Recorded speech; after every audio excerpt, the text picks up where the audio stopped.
বর্তমানে এই রিক্সা চালিয়ে পরিবার চালাই এবং জীবিকা নির্বাহ করি। আমি মোহাম্মদ ইসমাইল হোসেন, আহ্বায়ক ৭৩ নং ওয়ার্ড, জাতীয়তাবাদী কৃষক দল, সবুজবাগ থানা, ঢাকা মহানগর দক্ষিণ।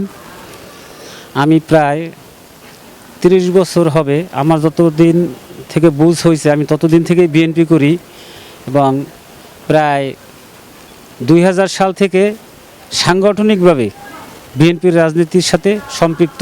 এখন বর্তমানে এই ৩ বছর ধরে জাতীয়তাবাদী কৃষক দল করি। অত্র এলাকার মাননীয় প্রতিমন্ত্রী জনাব হাবিবুর রশিদ হাবিবের আহ্বানে উনি আমাকে ডেকে বলে, ইসমাইল তুমি তো শ্রমিক দল করতে, এখন তো আর করো না, তবে আমার কৃষক দলটা করো, এই দলটা এলাকায় নেই। তো ২০২২ সাল থেকেই আমাদের এই সবুজবাগ থানার জাতীয়তাবাদী কৃষক দলের সম্মানিত সভাপতি ইমাম হাসান টিটু ভাই ও সদস্য সচিব কায়ুম ভাই, ওনারা দুজনে আমাকে নিয়ে বলে যে আপনাকে দিয়ে হবে, আসেন। ২০১২ সালে তৎকালীন স্বৈরাচার শেখ হাসিনা সরকারের প্রতিহিংসার শিকার হয়ে আমি একটি মামলা খাই এবং মামলা খেয়ে প্রায় ৯ দিন জেল খাটি।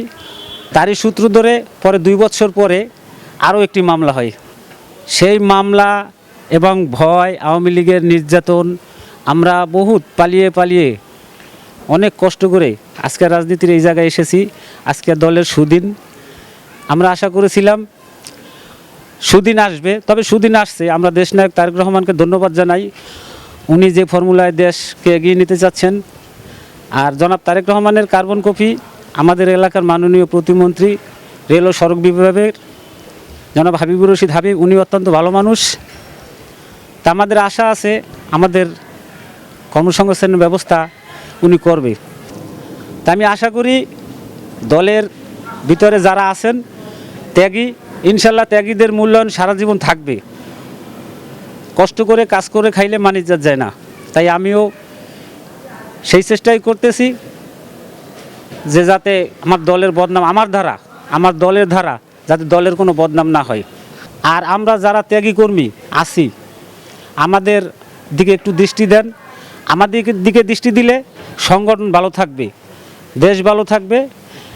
আমি জনাব তারেক রহমানের প্রতি এবং অত্র এলাকার মাননীয় এমপি এবং প্রতিমন্ত্রী জনাব হাবিবুর রশিদ হাবিব ভাইয়ের প্রতি দৃষ্টি আকর্ষণ করছি যে আপনারা অবশ্যই চিনেন, কারণ হাবিবুর রশিদ হাবিব এমন একজন বিচক্ষণ ব্যক্তি, আমি জানি যে সে কর্মী চিনতে ভুল করে না।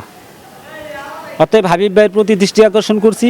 আপনি তো অন্তত চিনেন, এলাকার খুঁটিনাটি একটা সদস্য পর্যন্ত আপনি চিনেন, কারা সন্ত্রাসী, কারা চাঁদাবাজ, কারা ইয়াবা ব্যবসায়ী, কারা অপরাধের সাথে সম্পৃক্ত, তাদেরকে চিহ্নিত করে বাকি যে ত্যাগী কর্মীগুলো আছে যারা খুব কষ্ট করে দিন যাপন করতেছে, দয়া করে আপনারা তাদের প্রতি একটু দৃষ্টি দেন।